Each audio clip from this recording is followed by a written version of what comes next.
கவசம் ஒரு சாதாரணமான முருகபெருமானுக்காக பாடக்கூடிய ஒரு பாடலா, இல்லே அதிலே ஒரு மந்திரத்தினுடைய மர்மம் கந்தசஷ்டி கவசத்துல இருக்கா?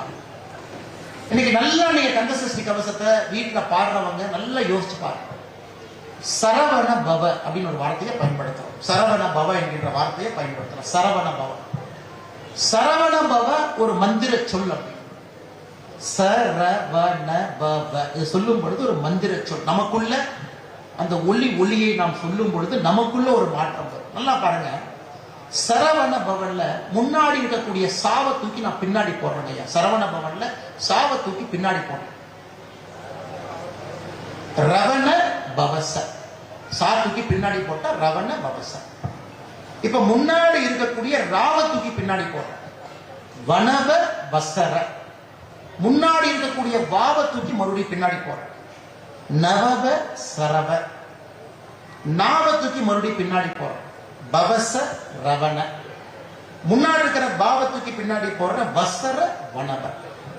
இப்ப உங்களுக்கு தெரியுமோ, இது எங்கேயோ கேட்ட மாதிரி இருக்கே, இந்த சரவணபவத்தினுடைய ஒரே ஒரு வார்த்தை இங்கே மாத்தணும்னா இது எங்கேயோ கேட்ட மாதிரி இருக்கு, எங்கேயோ படிச்ச மாதிரி இருக்குன்னு உங்களுக்கு ஞாபகம் வரும். இது எங்க வருதுனாங்க ஐயா, முருகனுக்காக நீங்க பாடக்கூடிய அந்த மந்திர பாடல், அதுலயே இதை நீங்க படிப்பீங்க. ரா ரா ரா ரா ரீ ரூ ரூ ரூ ரூ ரூ டும் டும் டும் எல்லாம். அதுல இந்த வார்த்தையை சொல்லுவீங்க. ரவண பவச, வனபவசர, நவபசரவ, பவச ரவண, இதெல்லாம் சொல்லுவீங்க. எதற்காக 18ஆம் நூற்றாண்டுல எழுதப்பட்ட ஒரு மந்திர பாடல்ல இந்த வார்த்தைகள் எதற்காக வருது யோசிச்சுப்பாங்க. நாம சொல்ற நம்முடைய தமிழ் மொழியை பொறுத்தவரை இது ஆண்டவனுக்கு நேரடியாக நாம் பேசக்கூடிய ஒரு மொழி. இதிலே விஞ்ஞானமும் இருக்கிறது, இதிலே மந்திரமும் இருக்கிறது, இதிலே இலக்கியமும் இலக்கணமும் ஆழ்ந்து இருக்கிறது. அதனாலதான் தமிழ் மொழி இந்த உலகத்தினுடைய செம்மையான மூத்த மொழி நம்ம சொல்றோம். ஏன்னா சரவண பவ நல்லா யோசிச்சு பார்த்தீங்கன்னா கந்தசஷ்டி கவசத்துல அதை எப்படி தேவராய பெருமான் ஐயா கொண்டு வந்திருப்பாங்கன்னா, முழுவதுமாக ஒரு மந்திரத்தை ஒரு பாட்டாக மாற்றியிருப்பாங்க. முழுவதுமாக ஒரு மந்திரத்தை ஒரு பாட்டாக. கந்த சஷ்டி கவசம். அதுல கந்த என்கின்ற வார்த்தை நம்முடைய தொப்புள் கொடியிலிருந்து 2 இன்ச் கீழே, 5 சென்டிமீட்டர் கீழே அங்க இருக்கக்கூடிய பகுதியை கந்த என்கின்ற வார்த்தையை பயன்படுத்துறோம். தொப்புள் கொடியிலிருந்து 2 இன்ச் கீழே. சஷ்டி, சஷ்டி விரதம் இருக்கிறோம். சஷ்டி ஒரு நாள். சஷ்டிக்கு இன்னொரு வார்த்தையும் இருக்கிறது, சட்டி.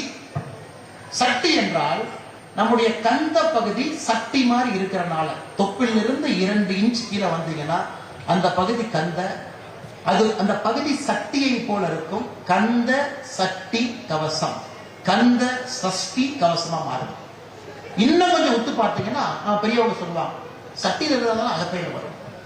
அந்த வார்த்தை சட்டியில் இருந்தால்தான் அகப்பெயல் வருங்கிறது கிடையாது, சஷ்டியில் இருந்தால்தான் அகைப்பெயல் வரும். ஏன்னா சஷ்டியும் சக்தியும் ஒன்று. அப்ப பெண்கள் சஷ்டியிலே விரதம் இருக்கும் பொழுது அகப்பையில கருவிலே உயிர் உண்டாகும் என்கின்ற அர்த்தம். அதைத்தான் சஷ்டியில் இருந்தால்தான் அகைப்பையில் வரும். கந்த சஷ்டி கவசம் படிக்கும் பொழுது நிச்சயமாக பெண்களுக்கு குழந்தை பாக்கியம் கிடைக்கும் என்பதை உறுதியை எப்படி சொல்றாங்கன்னா, இந்த மந்திர வார்த்தையை நீங்கள் பயன்படுத்த ஆரம்பிக்கும் பொழுது சரவண பவ என்கின்ற வார்த்தையில அந்த ஒளியை உங்கள் நாட்டை வைத்து நீங்கள் பயன்படுத்தும் பொழுது உங்களுடைய சட்டி பகுதி கந்த பகுதியில அதற்கான உயிரோட்டத்தை ஆரம்பித்து இப்ப பாருங்க, இது விஞ்ஞானம்.